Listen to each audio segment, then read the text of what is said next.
Hi, welcome to the Israel First television program from our studios in Jerusalem. Great to be with you again. Myself, Martin Blackham, I'm with my wife, Nathalie Blackham, and we welcome you wherever you're watching in the world.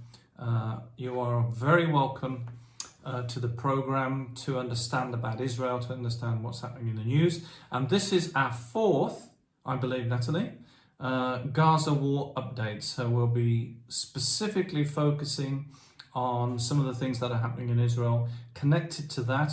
We're not going to talk about necessarily all the events regarding that, but we're going to look at in depth of what's happening in Israel and how it's connected to the Bible and end times. Now, I've talked about this before, about the New World Order and the One World Government and how it's connected to the book of Daniel with the One World Leader and the book of Revelation.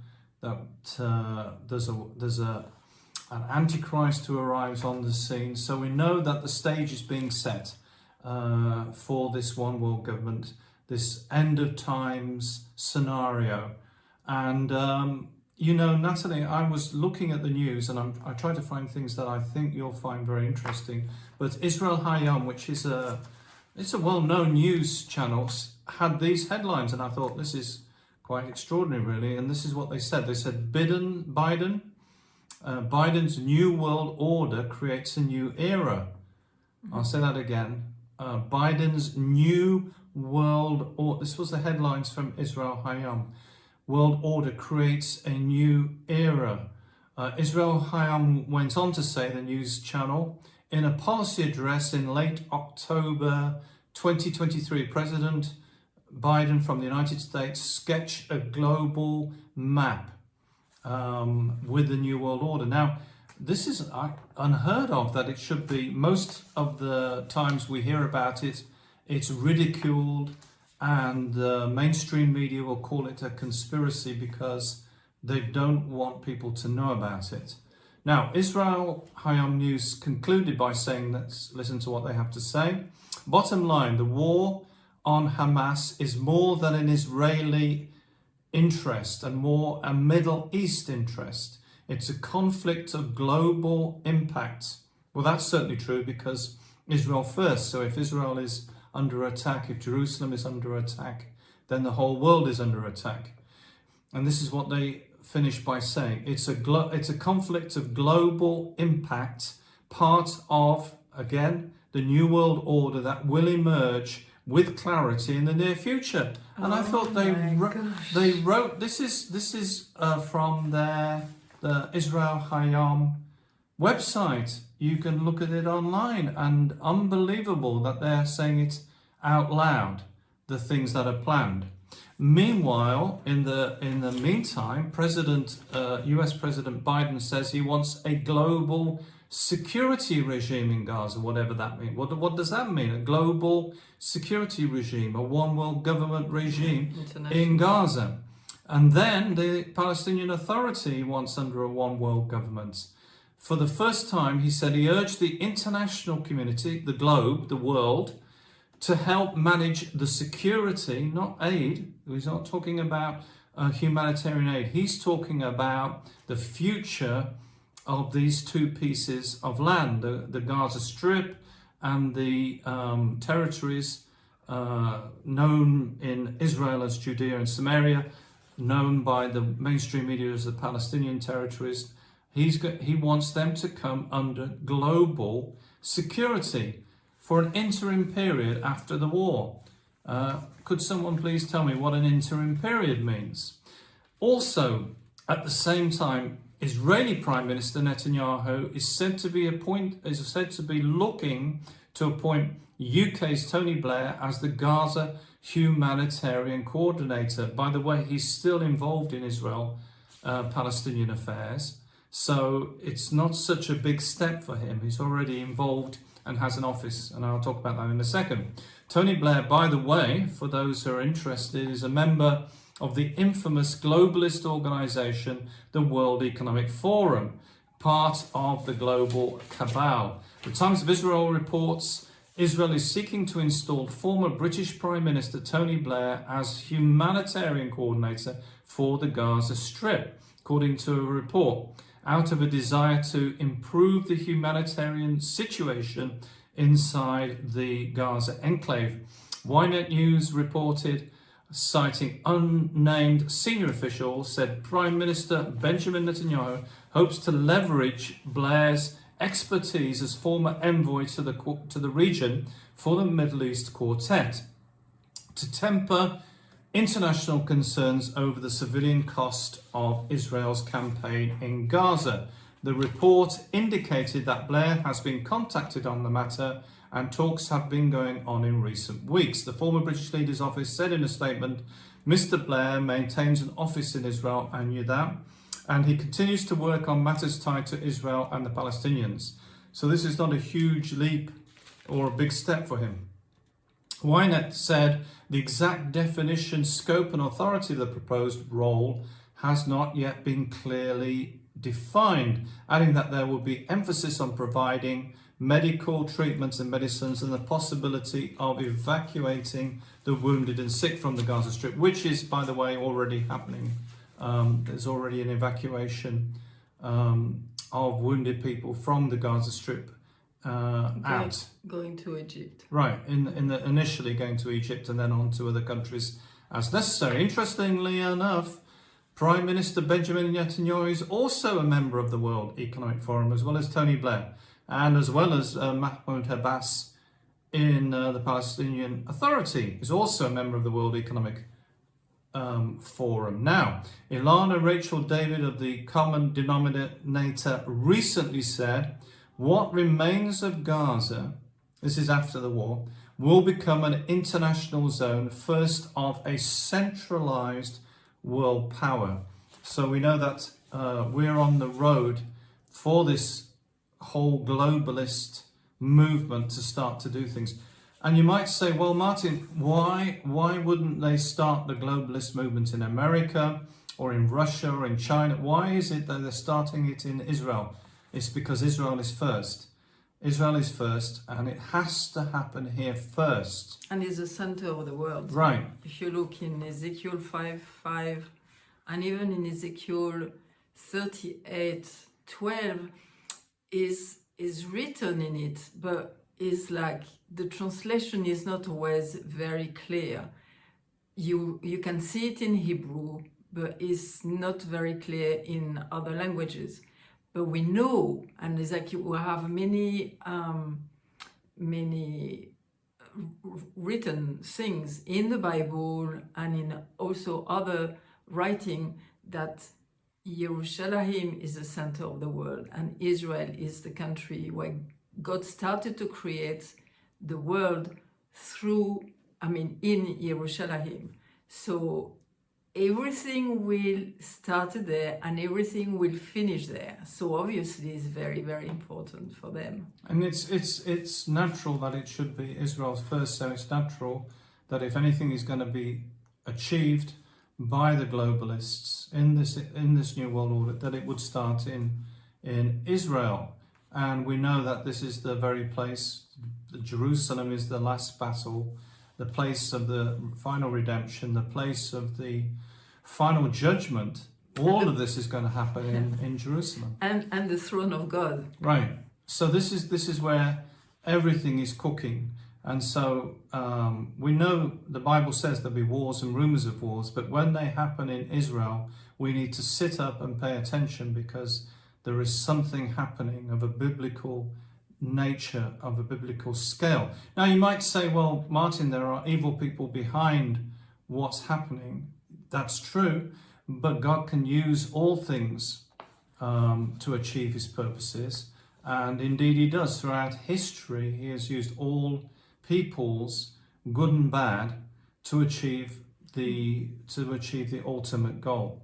So it's very interesting that all of this is hitting off. Now, one of the things in front of our eyes. Yeah. I mean, we heard about it, and but now we can see it's like there is no return. Right. Is again, we speak so often about a lady who is pregnant. When the baby is arriving, you can't stop it. That's it. It's starting, and we are in this process of the final redemption for the world, and God knows, and He's in control. Now, Right. we never know exactly how it's going to happen, but we know that God is in control. And a lot of people have been asking us how is it here?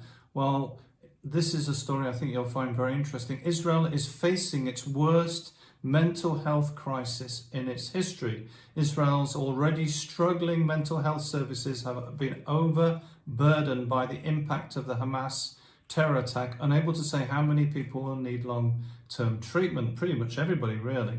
Israel Health Minister Uriel Busso took office about a week after Hamas had their terror attack on October the 7th in southern Israel. In his first interview since assuming this post, he has spoke about the challenges facing the Israeli health service, which is overstretched anyway. We had, as you may remember, we had all the issue with COVID, and then all the issue with the experimental jab, and then all the issues with the results of the experimental jab. And he said, this is Uriel Busso, the new Minister of Health, he said that it's brought about what's happened on October the 7th, the worst ever mental health crisis in the history of Israel. According to him, it's a mental trauma that poses the most serious problem, at least in part because the whole of the country's mental health system has been neglected for years. The country was currently facing its most serious health event. It's not just the Israeli citizens that witnessed this firsthand, but everybody's been affected. So everybody in the country has been affected by what's happening. This is his exact words, we are in a state of anxiety. We're all traumatized now. Well, it's not as if we weren't traumatized before with everything that was going on, but now it's gone to new levels of trauma. For example, a woman living in Bet Shemesh approached him in Beni Brak, looking very frightened, and asked to speak with him.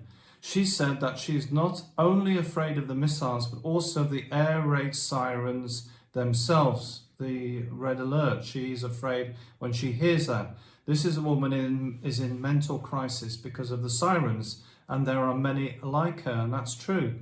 It's traumatic when the sirens goes off, it's traumatic because you don't know. We're all in the situation of trusting God, but at the end of the day, we don't know. The siren goes off and there are missiles being fired.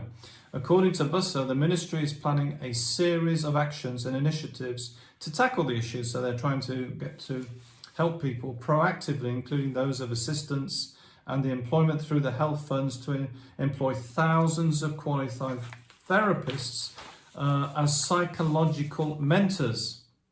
The ministry also plans to provide hundreds of new rehabilitation beds nationwide. Meanwhile, at least 15 victims, 15 people who were subject to this of the October the 7th massacre, because remember there was the terror attack, part of that was a massacre at an open air rave. Now, 15 of these victims have now been forcibly hospitalized in mental institutions. Attorney Daniel Raz from the Justice Ministry said that some of the survivors of the rave party where there was most was slaughtered have already been hospitalized by force.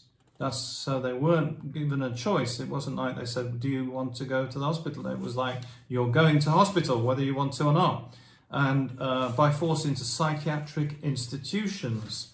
And that there was an inadequate amount of mental health care for some of the survivors of the rave. Speaking to Channel 12, Russ says in some cases there was no choice.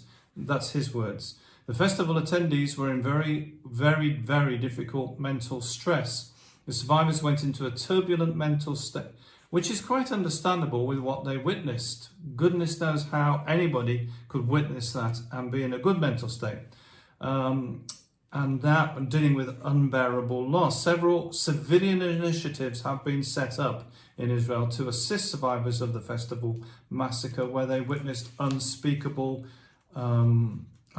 things that we don't need to speak about them. We have, by the way, we have mentioned before that it's not a good idea to see pictures or videos of these things, because it's not good for your soul. Now, among the services being offered to these survivors includes therapy with horses in Moshav Ofer in northern Israel. The report also indicated that the health ministry cannot yet estimate how many people will need psychiatric treatment as a result of October the 7th and the subsequent war.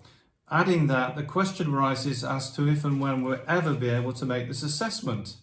According to the report, Israel's 4 main health organizations have been inundated with requests for assistance. People have been contacting them non-stop. All 4 have been offering therapy sessions either over the phone or in person. Of the 4 HMOs, Clalit, which is one of the biggest, I believe, health maintenance organization in Israel, has received nearly over 1,260 requests for therapy to date, although no information about these requests was given. As of November 9th, Maccabi had received more than 450 requests, and Mehudet reported more than 1,200 requests. So there's a huge need for mental health assistance in the country because of what's happened. And as we've said before, and we'll say it again, we need to be very careful about what we're looking at with images and what we're reading, because it all has an impact, Nathalie. Especially the pictures. Right. Yeah. I was speaking with a friend who lives not far, like in the next village, and she was saying that she had to go to see the doctor, and the doctor said, she was asking for, funny enough, some sleeping tablets, and she doesn't want to take very much. And the doctor said, well, don't worry, like everybody in the village, in the community is taking something to sleep. Right. Everybody. Right. Yeah. So you can see the depth. Okay, you have also to understand, Israel is like a big family. The Jewish people is like a big family. So first of all, there is only 9 million people. So people know people who have been murdered, or who knows somebody who's been murdered. You know, it's like a big family. So when the family hurts, everybody hurts. And also I was listening that sometime, for many centuries, the Jewish people have been, they had pogroms, they had the Holocaust, there is the thing also, before, and for centuries and centuries. And so you have a traumatic, you carry an inheritance of trauma, and it's in your memory, and you need to do a specific work, like a personal work, to get out of this trauma. And we know people who they are deeply traumatized now, and it's not just them personally, it's because they also carry the history of trauma. So this is added to all the history that they have, and suddenly everything is coming out. So to get out of that, and I'm speaking also to everybody, not just the Jewish people, obviously it's very strong for them, but even all of us, we have to do like a personal work on traumatic events that happen in our home or in our personal life, and I will speak a bit more after about that. And Nathalie, today you've got some things from Hebrew. Carry on. No, it's okay. Okay. So this is part of when you meditate the Word of God. It can really bring healing deep inside of your soul, not just you and your intellect. and it's very important. Okay, you know also how the Hebrew is very important. And I wrote a little book about the beauty of the Hebrew language. It's just an introduction of the importance of the Hebrew language. Again, we speak about the redemption, and Hebrew will be used. There is other languages, but the Hebrew will be used, and more you study in Hebrew, more you see the beauty of the language, because it's like God say, it's like a sharp edge, and double-edged sword, and it is, because it's like going deep into your soul and not just touching your intellect. Touching your intellect is not good enough. It needs to go inside of your heart. Okay, so today I wanted to speak to you a bit about the Psalm 23, and so many people know it. I wanted to take a bit of the Hebrew in it and say, and you can repeat after me if you want the sentences, but there is a power in the Hebrew language that is not in any other languages. God created heaven and the earth with the Hebrew language. This is something who is coming to get out more and more, and we can, is like a well-being for us. Okay, it's a well of well-being. is like so deep, because we are not just a body, we are a body and a soul and a spirit. And so the word is touching us. So let us start. Psalm 100. I'm not going to take all the psalm, but just some part of it. So you say first, Adonai Roi. God is my shepherd. And when you say Adonai, it's Yud, He, Vav, and He. And this is the name of God, which is the God of mercy. He has his other name, which is Elohim, which is more for justice. But this name, Yud and He and Vav and He, is our personal God. He's the one who is full of mercy. So just when you start to meditate on that, it's like He is our Roi. He is our shepherd. A shepherd is looking day and night about his sheep. And again, you can meditate. Abraham, Isaac, Jacob, David, so many very important people in the Bible were shepherds, because God said, if you can be shepherds of animals, I know that your heart is right and you will be shepherd for my people. So this is very interesting. Like even David was taking the time to give some special grass to the old sheep and young grass to the young sheep, which were like they needed different type of grass. And God does the same with us. He gives us what we need, and we are all unique, and the thing that He's giving us is just for us exactly the right thing that we need to eat. So it's very important. There is also, so this is Adonai Roi. Second one, Nafshi Yeshovev. Nafshi is your soul. And Yeshovev means that God restore my soul, which is interesting because it comes from Shuv. Shuv is to return. Is also to sit, Shav. So it's like He return our soul to a right place, a place of tranquility, a place where, like before coming onto earth, we were like souls in heaven, where everything was perfect, where everything was wonderful and no struggle. There is struggle on earth, but God is saying, look, I'm here and I'm going to restore you. So again, people who go through trauma, us going through trauma, God said, I'm going to restore you. Now it might take some time, but there is always restoration with God. So even if you go through traumatic things, God is going to restore your soul and is going to give you the tool to be able to do that. Another one, Lo ira. This is so wonderful. Lo ira.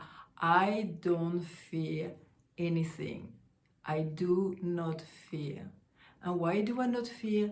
Because I fear God. And if I fear Him, which means like I have reverence for Him, I know that He's the Almighty, that even Satan and the wicked are doing things. I know that God is in control. So lo ira, lo ira. I do not fear anything. And because God is my only fear. So if you fear Him, which is like because He's awesome, it's like there is no place for other thing. So again, we need to meditate on these things that it goes deep into our soul to take the bad things away. And it's so important. And you know, medically, you can't always help the people because it's a soul problem. With the people who live trauma, it's not just your body who's been through trauma, it's your soul, is your whole being. And so you need to be restored, and it's the soul who needs to be restored. Now, another one, beautiful. Ki ata imadi. You can repeat. Ki ata imadi, which means God, or you are with me. Sorry, for you are with me. Ki is for, ata is you, imadi, with me. Again, God is with us all the time. So when you meditate on that, ki ata imadi, God is with us all the time. Not just with us, but with you. Imadi is like He's with me. Even in the trauma, even in everything. And you know, there is like testimonies of people, they say, I don't know why it's me who've been saved and the others have been killed. And we can't know everything, but God has a purpose for every one of us. And by the way, we need to know when people die, especially when it's like murder, when it's like for the name of God, I would say, because it was like, because they were Jewish, is like, we know that they are going with God. They are on the other side, you know. It's like they don't have trauma anymore. They are like in Gan Eden. They are in the paradise. So everything is good for them. By the way, I was reading a book, and you can look at it. It's called My Dream of Heaven.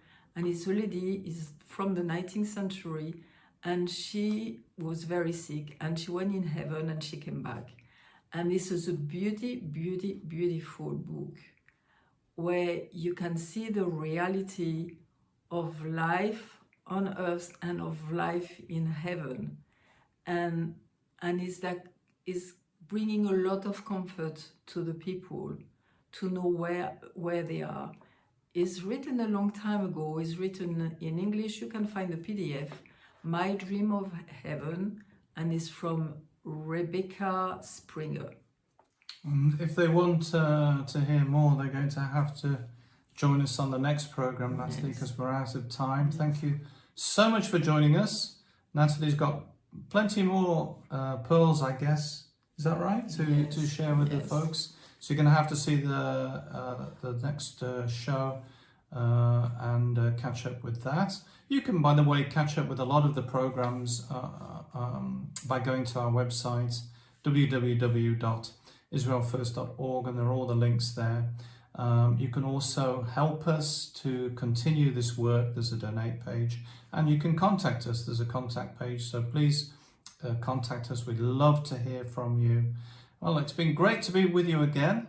From myself and Nathalie, we say goodbye. And remember, we're the program that looks at the land, the people, and the language.